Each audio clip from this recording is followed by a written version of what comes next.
here.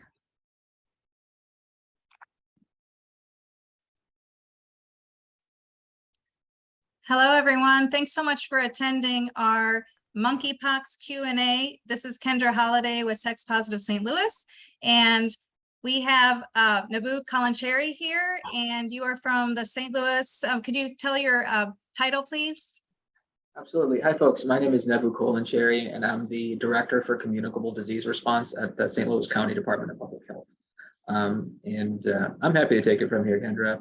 Okay, great. Thank you. Yeah, thank you so much for being here. I really appreciate your willingness to come together and chat about an emerging infection that is affecting our community. So I work at the County Department of Public Health, and communicable diseases fall under my purview. We are monitoring the monkeypox outbreak in St. Louis, and functionally, like, what I hope to say is this: I think there's a ton of I think there's an information gap about monkeypox, and therefore that is being filled now by misinformation, and that's what I'm hoping to combat here.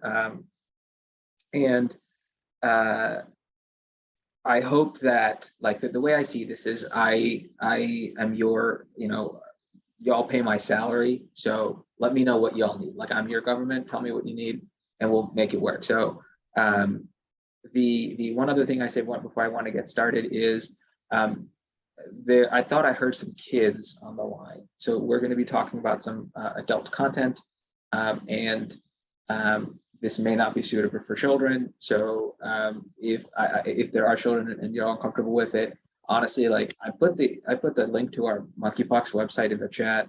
You can go there and get just about all the information that you need that I'm going to share today, with the exception of the Q&A. So again, cannot reiterate this enough. I don't know if there are children here and children listening, and I understand with work from home and stuff like that might be an issue, but it may not be appropriate to listen in on. All right. So I saw the list of questions that Kendra sent me. Y'all are a curious bunch, and I'll try and get to the most of those as possible. I did pull together a PowerPoint. I'm not a fan of PowerPoints, but again, different learning styles, like people like visual and auditory learning. So I'm going to go through that relatively quickly, and I want to save the majority of the time that we have together today for Q&A. And my hope is that y'all can be messengers of the right information to the rest of your community, whoever that circle of influence is for you, if that's your organization or if that's your family. Wonderful. And at the end of this, if there's other people that you think we need to be talking to, let me know. We're willing to do whatever it takes to get out about monkeypox for our community. While I'm talking, if folks have questions, do feel free to put it in the chat, and I'll do my best to. Thanks, Nicholas. That's very nice. I'll do my best to address any questions as they come in near real time, and if not, we'll save them to the end. Okay, here we go. Kendra, can you confirm that you can see my screen? Wonderful. I need to figure out how I can get the chat. Awesome. All right, so monkeypox in St. Louis. Here's what I'd like to talk through today. What is it? What are the symptoms? How does it spread? How can you get tested? What should you do if you test positive? How can you get vaccinated, and how to prevent it? And then again, I'm hoping the majority of our time together can be open discussion for y'all. So let's talk about what it is. It is a very, usually a rare disease that is caused by infection with the monkeypox virus. It is kind of most well known for these rashes or lesions that appear on your body once you have it. And in this outbreak, it is most often seems to be transmitted during sex. I'll talk to that in a second. And thus far, most cases have been among men who have been exposed to monkeypox through sexual and intimate contact with other men. So let's jump into what the symptoms of monkeypox are. So traditionally, you get flu-like symptoms, so fever, headache, and then followed by exhaustion and fatigue and muscle aches, so flu-like symptoms, followed by swollen lymph nodes, which is like the thing right here in your armpits, etc. And then there's a rash that happens. In this outbreak, weirdly enough, some of those first things don't usually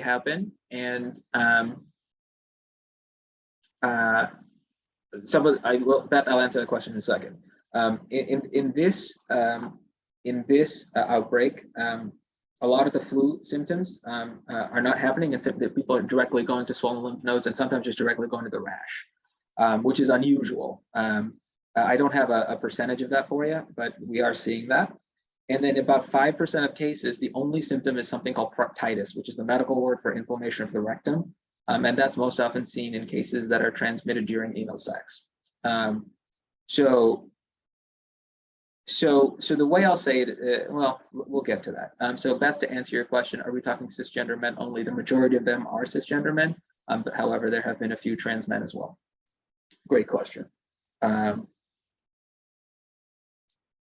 All right, so those are the symptoms. Again, so I'm about to show you some pictures. I cannot stress this enough. These are about to get a little graphic. So if there are children on the line, now's the time to get off. So what do these look like? So it looks like a whole variety of things, but I just wanted to, and it's not limited to what the rash looks like here. And that's the most often seen symptom, but this is kind of what the rash looks like if it's on your skin. So there's a lot of medical terminology here that's applicable, but it's like it's lesions and sores that are unexpected. This is what it can look like on the face. So traditionally it's seen on the face. In this outbreak, we're seeing a lot of outbreaks in the mouth and throat if it's transmitted during oral sex. And then this is what it can look like in the rectal or perianal or anal region. So it's sort of an unexpected skin rash that can happen in a variety of ways. I think sort of this picture right here, F, is the most often sort of seen thing where there's like a lesion and then a dot in the middle. They can be painful, they can be itchy, they can also be neither sometimes. So we're seeing a wide variety of presentations of this outbreak. How is it spread? So it's spread through close contact with somebody who was monkeypox. And I do want to say here that, like, as we learn more about this disease, it's evolving. So this is what we know right now. So traditionally, it's spread through three main ways: direct skin-to-skin contact with lesions, close contact with the respiratory secretions of someone that has monkeypox, like most often through like cuddling or kissing, and then contact with objects, so clothing, bedding, and towels that has been used by someone with monkeypox that then carries the rash, the virus, and then if you touch them and it makes its way into your body, it can be spread that way.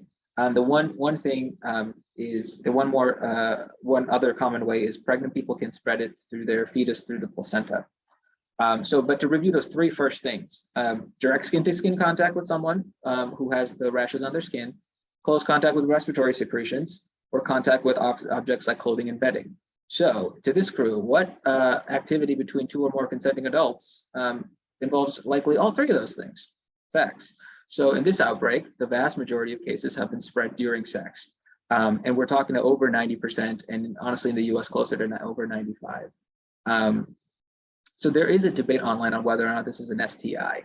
I'm particularly not interested in delving into that. What is important though is to think through how it spreads, right? So again, it's close contact with someone that has it, and that is direct skin-to-skin contact, prolonged respiratory exposure or respiratory droplets, and contact with clothing and bedding.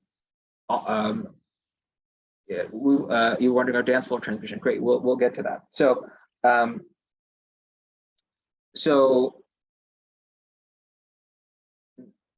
most often it is through sexual encounters in this outbreak.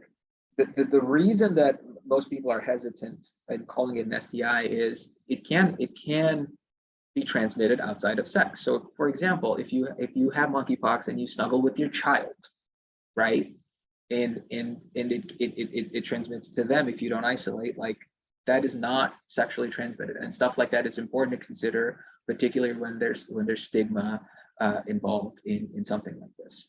So dance floor transmission, Nicholas, great point. So if someone has monkeypox, and particularly in venues where clothing is limited or optional, close encounter, like dancing, there can be skin-to-skin contact with the lesions. So that fits that, and we have seen.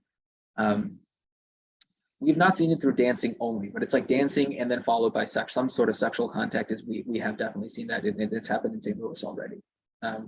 Most often through people that travel to other states where it's more common, and then attend events there where it's crowded dance floors where clothing is limited, and then we do see that. The reason, and so just the best way to think about this is like, okay, everyone's sort of framework for talking about any sort of communicable disease now is COVID, right? And this is not as transmissible as COVID, or it's not transmitted at least in the same way. So, so it's not just that the DNA of the virus has to get down your skin, it also has to get it in your body. So what we're seeing is the hypothesis thus far for why it's spread during sex is during sex, there's vigorous rubbing of skin to skin, which sort of gets the virus on you. And then usually, you touch your face, mouth, or an orifice where it can get in and spread to you. Beth, MTUG has a free clothing closet. I actually talked about this with Michaela, so if y'all can connect on that, that'd be great. So right now, there are 11 cases in St. Louis, right? And so do you need to worry about that? I mean, I'm kind of leaving it up to you. Is it possible? Maybe but is it a better thing to say, hey, when you take these clothes, wash them before you use them, or that kind of thing might be a better approach there. Is it known if the transmission can occur prior to the appearance of lesions? It has occurred, but most cases right now have been transmitted once the lesions have appeared. Great question. Okay, how can you get tested? So how can you get tested is you need a lesion to get tested. The test involves swabbing of the lesions. Y'all with me? So there's a lot of people that think that you can get a test similar to COVID, and no, you can't. So if you suspect you have been exposed, you need to have that rash or a lesion before you can get tested. Where can you go get tested? Wherever you get your healthcare. So that can be your primary care provider, it can be an urgent care, it can be a sexual health clinic. Wherever you get healthcare, most healthcare providers in St. Louis are able to test you for monkeypox. How do you know? You just call ahead and let them know, hey, I suspect monkeypox, I have a lesion, I have a rash, can I come get that checked out? And they'll let you know whether or not they do it. Again, to reiterate, most places in healthcare are able because the testing is available through commercial labs. If cost or insurance is a concern, call your local health department and they can try and connect you to low cost options. I spoke to a couple of folks earlier this week, and they mentioned that Planned Parenthood is somewhere that a lot of folks seek care, and Planned Parenthood, for instance, has monkeypox testing available. When you do go get a test, again, to reduce the risk of transmission, please wear a mask to reduce the risk of respiratory transmission, and cover your lesions with clothing so that it can be further reduced as well. When you're in the healthcare setting, and if you have a rash, it's likely that the healthcare provider will wear PPE, so gloves, mask, eyewear, etc., to prevent them from getting it. So yeah, that's how you can get tested. And the test is the turnaround time roughly has been between 3 to 4 days. Willow, do you work for Planned Parenthood? All right, so I have. I'll connect with LaQuetta on that. We have given y'all test kits, and y'all should be able to. Let me connect with LaQuetta. So, then I'll get back to you. Great question. My apologies. So, what was I saying? Okay, when you get tested, if you have a rash and you suspect monkeypox, again, it's not like anyone with a rash has monkeypox, right? Like if you have had travel to somewhere with monkeypox or sexual encounters with anonymous partners recently where you might suspect you've got it, there is a case to build this thing. And then if you develop a rash, go get tested. What we ask that you do is you isolate, right? So what do you do if you test positive? You have to isolate. And we ask that you isolate yourself away from household members, stay in a separate room as much as possible. If you have to be around them, please wear a well-fitting mask and cover any rashes with clothing. It can be transmitted to animals, so please avoid contact with pets. That's a key important thing here. It has not happened yet. It has not happened yet, but please avoid contact with pets. And then if you test positive, sorry, before I keep going, if you get a test, please isolate until you get your results. You don't get, if you get a call from your healthcare provider with that in about, hopefully under 3 days, but it is taking a little longer. So if you do test positive, isolate, and then please cooperate with the case investigator that'll call you from the public health department. What we're trying to do is give you your isolation instructions and also get your contacts. So yeah, please cooperate with us and give us your sexual contacts and household contacts within the 3 weeks before your symptom onset. That way we can reach out to them and let them know, hey, you've been exposed, and we will do so anonymously, and offer them the vaccine. And I'll get to the vaccine in a second. And the person that asked about PEP qualifications, I'll get to that in a second as well. So if you, where can you get a test? Anywhere you get your healthcare for the most part. Call ahead if you're suspicious. And if you test positive, isolate. And you isolate until the lesions have scabbed over and new skin has formed underneath. That process takes anywhere between 2 to 4 weeks. It changes from person to person and the severity of the illness. Okay. How do you get vaccinated? So currently, vaccine supply is very limited, and monkeypox vaccination is recommended for a limited number of people. So currently we're vaccinating,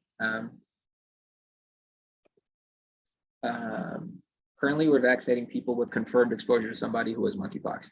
I'm hoping this week, literally in the next couple of days, we're going to roll out an expanded eligibility where we can also vaccinate people that we find to be at most high risk. So currently that's gay and bisexual men who have sex with men, or transgender folks that engage in high risk behavior. So that's group sex, anonymous partners, or sex in a social venue in the last 2 weeks. So we're going to roll out that expanded eligibility. I'm hoping by Friday, there will be a press release about it. It'll be in the media. And how that's going to work is there's going to be a survey that's put out on our website. You can go fill that out, and we'll just call you when we can. We're also going to give vaccine at certain clinics in the region that are likely to treat this high-risk population, so that providers can offer them the vaccine. So the providers can offer them the vaccine during that time. So let me answer Maven's question. So we've traveled a lot, and members from Ballroom have become positive. So if you're exposed to somebody, and you're a person that is exposed, like, the public health department is likely to reach out to you. If not, you can call the public health department and let us know you've been exposed. Please give us as much information as possible so that we can confirm that you have gotten exposure, get approval for your vaccine, and then vaccinate you. You have to be vaccinated within 14 days of your last exposure, because after that, the vaccine is not, it's not preventative. Advice on what sex workers can do about anonymous contacts and clients. So if you have monkeypox and you have clients that are anonymous, I'm not terribly familiar, I'll be honest, with how sex work operates in St. Louis. If it is truly anonymous, and you have no contacts, I don't know if you give us as much information as possible, we'll take it. We can do so closeted by men. So Kendra, is there no contact information, or how does that work? Well, it depends on each sex worker, but I usually don't do a screening process with people, but I wonder if we should be inspecting people, or what we can do to reduce the spread. Yeah, I have some stuff on that toward the end of this talk. But if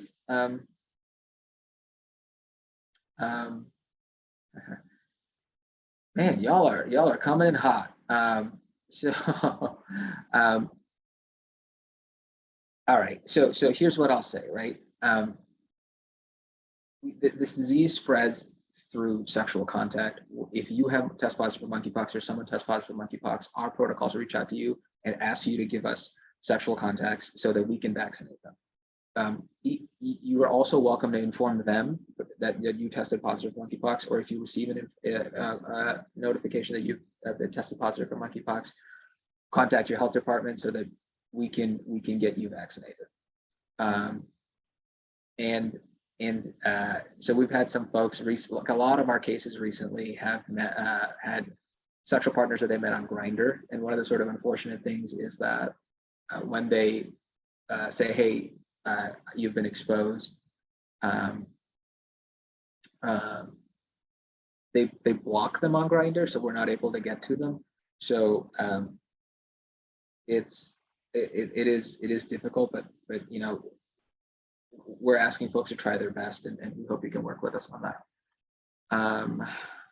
Okay.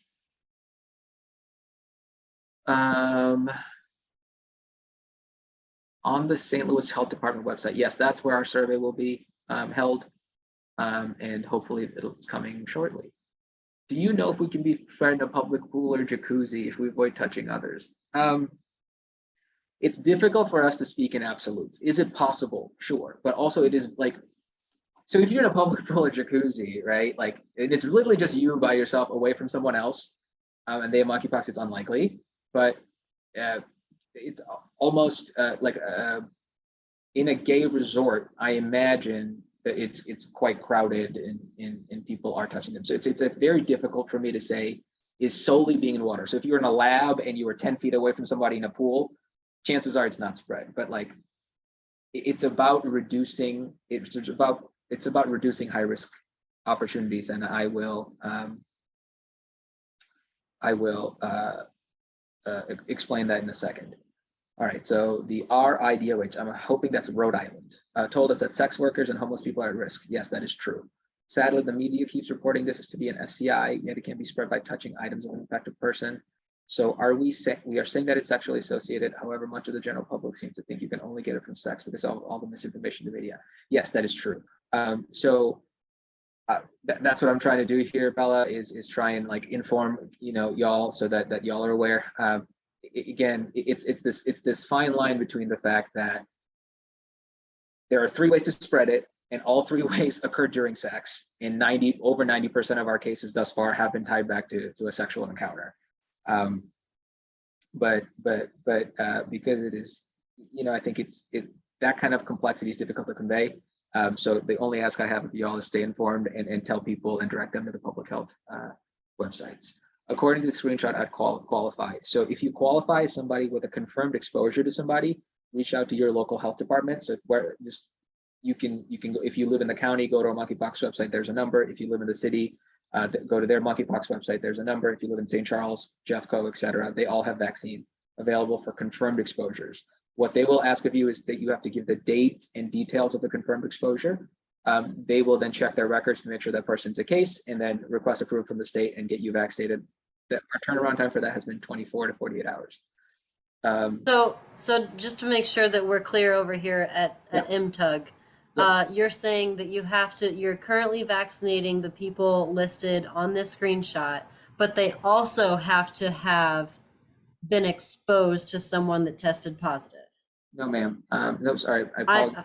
Yeah, not a ma'am. Yeah, I apologize for that. No, who was speaking? I'm sorry, who asked that question? It was Maven and myself from the Metro Trans Umbrella Group.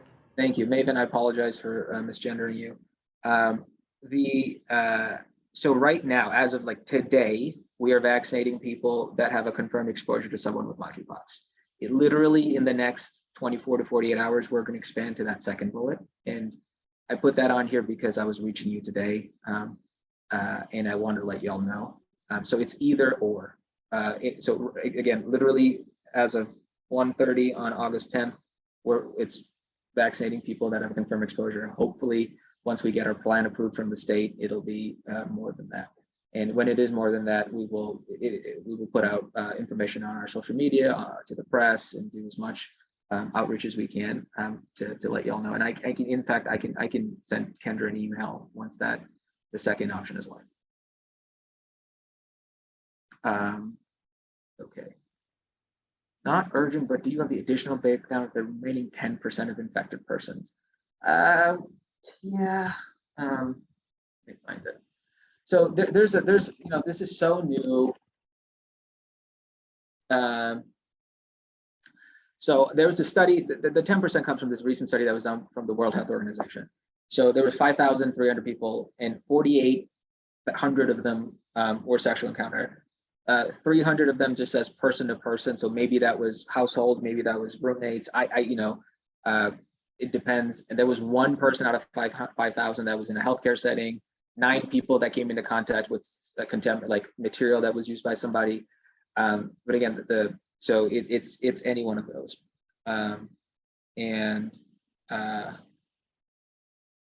Please tell us how long the virus can live on surfaces.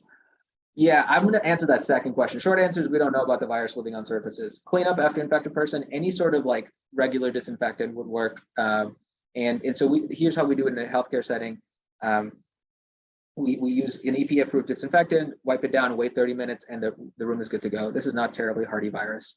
And I think something similar would work for y'all. This is especially true if folks are using like fetish gear or other objects during sex. Please, in terms of sharing that, please either don't or clean it between uses. I spoke to someone and I told them my info and exposure was denied. Maven, so do you live in the city or the county?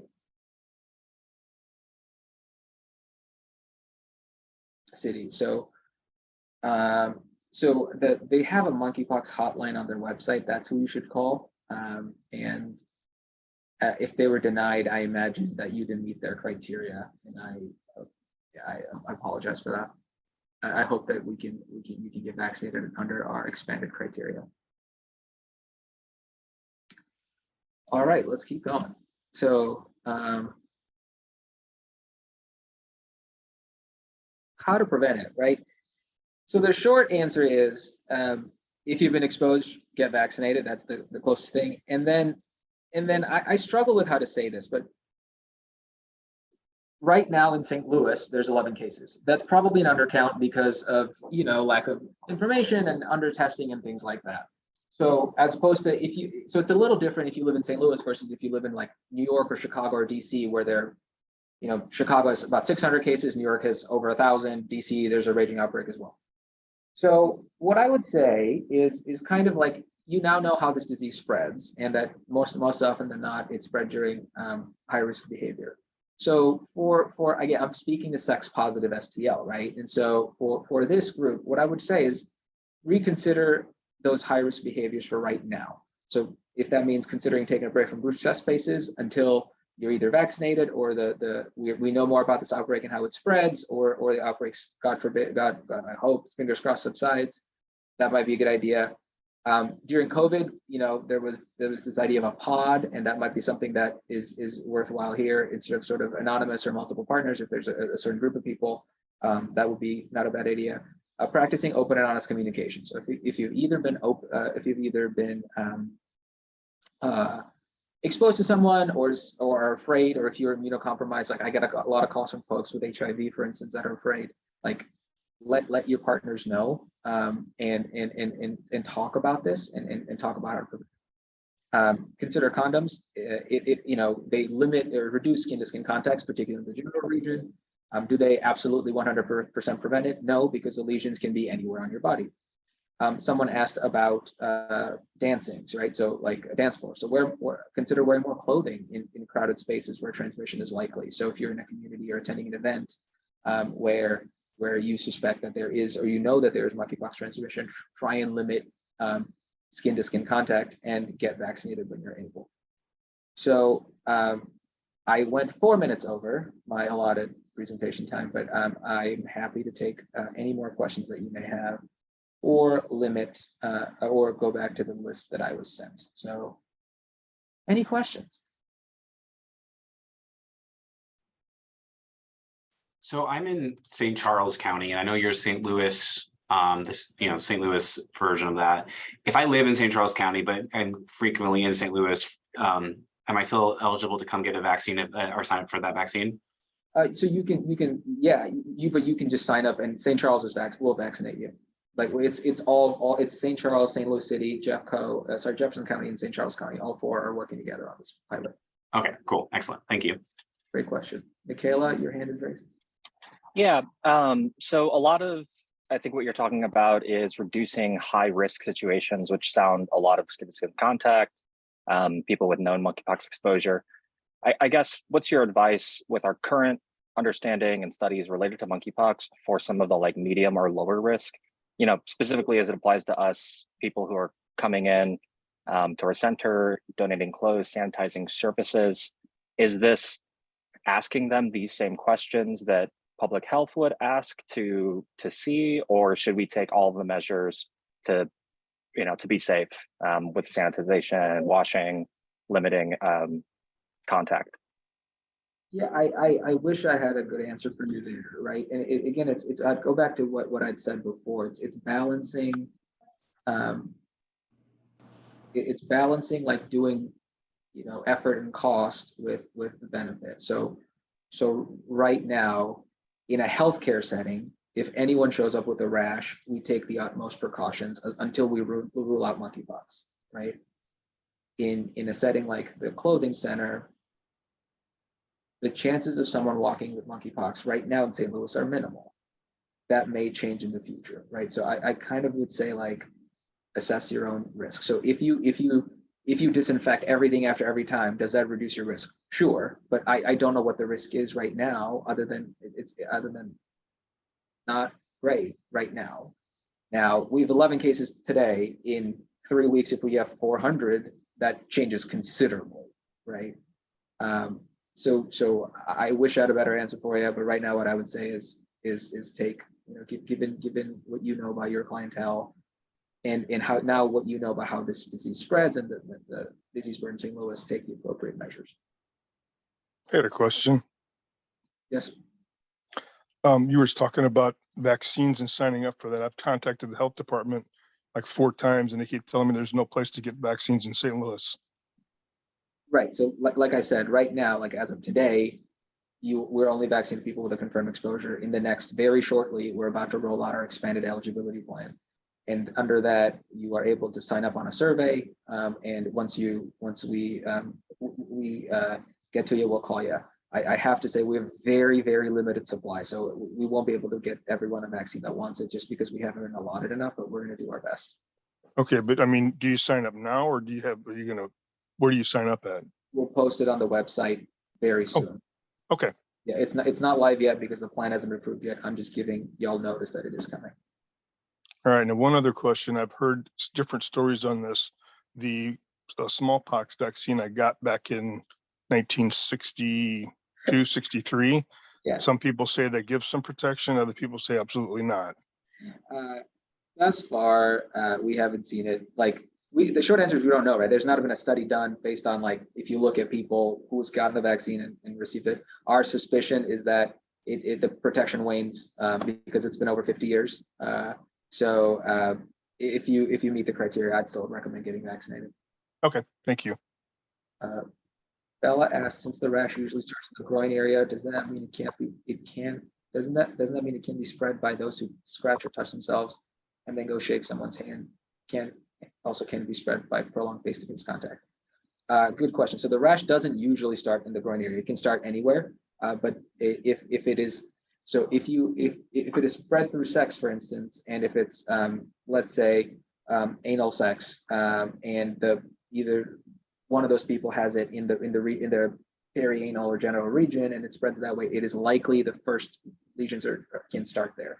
But in this outbreak, we've seen it anywhere on your body, and it's not isolated in place. So can it be spread by those who scratch or touch themselves and shake someone's hand? So again, is it in the realm of possibility? Sure, but really what has to happen, right, is if I have a lesion on my hand, I have to touch that lesion, shake your hand, and you have to essentially like then touch your face, nose, or mouth with that hand without the virus going away. And so also it's kind of uncertain on how much virus is transferred in a handshake. And so the risk of that is relatively low based on what we know right now. So again, like I said, what is emerging in this is we think that it's really the rubbing that happens during those sexual encounters that like transfers a significant amount of virus, and then if it goes either through breaking the skin or an orifice into your body, like that's what we're seeing, and that's what the likely hypotheses are at this point. Can't it be spread by prolonged face-to-face contact? Yes, it can, but like a long time, unless you're kissing or making out. Is monkeypox contagious when lesions are presented? So again, like I said before, it can be transmitted before the lesions, but the majority of the time it has been afterward. Isn't it unusual? Isn't it unusual that it's showing up in semen? So it depends on what. I know the study you're referring to, and we're actually figuring it out right now. What they're seeing is that there are viral fragments in the semen. Now, whether or not those are viable to cause disease, we don't know. So, is it unusual? No, it's it's a bodily fluid, so there can be virus in it. But we don't know if that's a method of transmission just yet.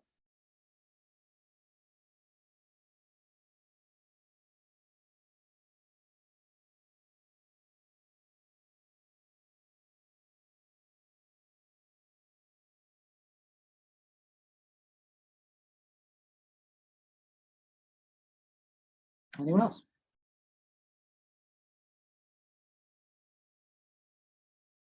So I know that you're supposed to be cleaning, you said cleaning bed sheets, clothing, stuff like that. Would you include stuff like couches and other upholstery furniture? For someone who has monkeypox and has lesions, what we ask them to do is isolate. So ideally, they wouldn't use couches that are shared. You see what I'm saying? But if they absolutely have to, yes, any surface that they come into contact with, if you clean it with a disinfectant, that would help a ton. But ideally, they would be in their own room, and couches wouldn't be shared. That's what we're trying to shoot for, even though that's not possible in many scenarios.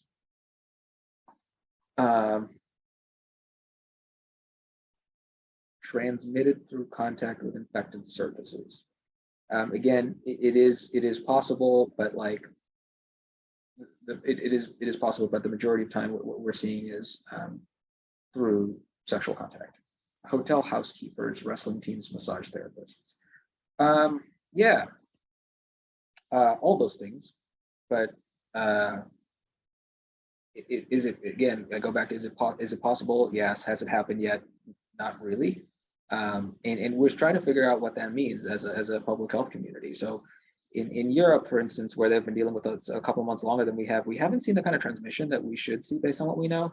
And the other hope is that, like, hotel housekeeping, for instance, if you wear gloves, which most people do, and if you don't like shake bed sheets all too much where it like aerosolizes the lesions, it is less likely to spread. And we're hoping that most folks wear masks right now for at least COVID. Wrestling teams and massage therapists. Yeah, so I've been in contact with a couple of the schools. That is that is a concern for us. We haven't had a single case under 18 yet. I'm hoping we don't, but we can contain this before then. But is it possible? Yes. Has it happened yet? To my knowledge, no. Massage therapist, same thing. But the things that you can do is based on what protect yourself. Like this is not an all or nothing thing, right? All of this is nuanced, and that's kind of what I want to encourage. The kind of thinking that we need here is take whatever action you can to reduce the risk of transmission. What website do I check? Yes, the St. Louis Health Department, the St. Louis County Health Department will have it, as will the city, I imagine, and Jeffco and St. Charles. Yep, that home disinfection is exactly right. Can taking the vaccine for monkeypox weaken your immune system, make you prone to getting COVID? Not to my knowledge. Is that? I mean, I haven't seen that, so I don't think so. But you know what? Let me ask a nurse.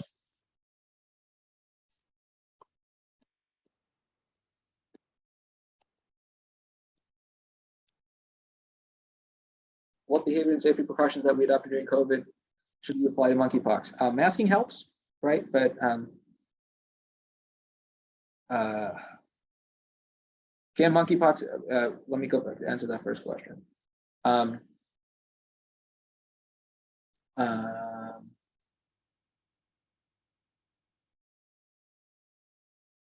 Okay. What behaviors and safety precautions that we adopted in COVID should apply to monkeypox? It's really like it's there's a lot more COVID than there's monkeypox right now, right? And COVID transmits, as y'all know, respiratorily, and it's quite transmissible with more casual contact. So I would not equate the two, because that kind of like leads to that is kind of a source of a lot of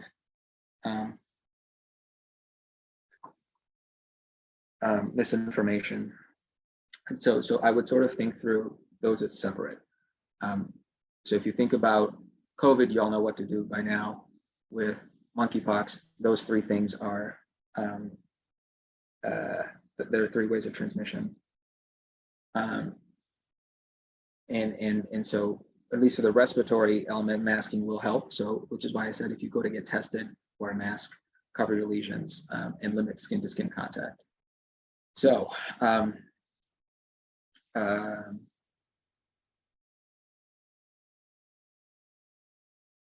what are there plans to do commercial or something majorly public to denounce misinformation?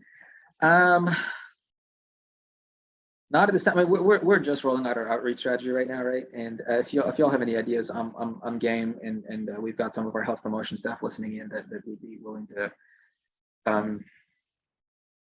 be open, and I'm counting on kind of like y'all's help to help out. And if there's spaces I need to be in, things that we can do, we'll do our best. But are there plans right now? No, but I imagine that, you know, as this rolls out, we'll hear more. Can monkeypox vaccine be taken on the same day with COVID vaccine? That is a no. So you cannot take those two at the same time. Great question. I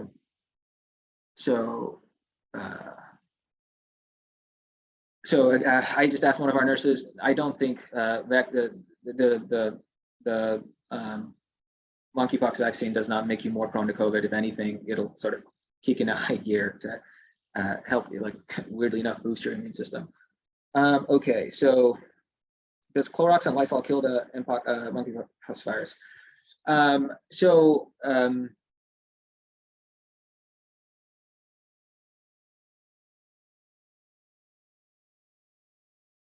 If you go on that CDC website, that is the right one. Thank you for whoever posted that.